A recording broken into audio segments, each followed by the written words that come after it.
Hello, my name is Elizabeth Warner, and I want to give you an idea of some of the things their children are doing that may be nourishment for their brain.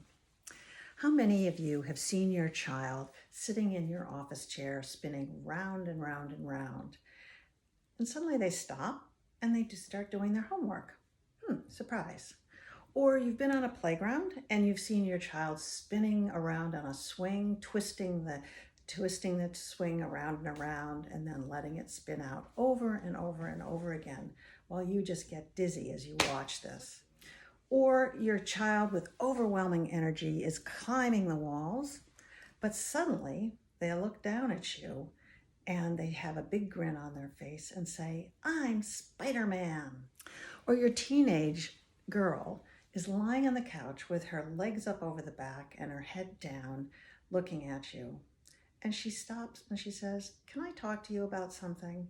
And she starts telling you about a problem she had with her teacher or with a friend. A nice moment. This play and this kind of movement stimulates a sensory system we call the vestibular system. When the head moves in all these different directions, tiny receptors which lie in the inner ear near the cochlea, which is part of the auditory system, this movement is registered.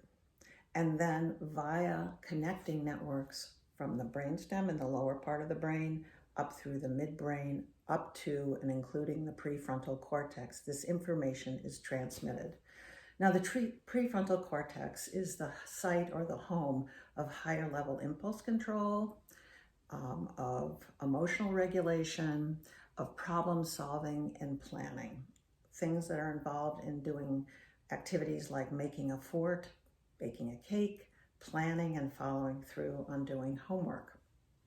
So spinning or hanging upside down or bracing oneself in a doorway like we saw with our friend Spider-Man. So you're looking down upon the ground or jumping up and down on a small trampoline or doing somersaults, headstands, cartwheels around the house. All of these have a role in connecting up all parts of the brain. This all-important sensory system helps us know where we are in space. Where am I located in relation to the wall, the chair next to me? How do I navigate through the environment without bumping into things?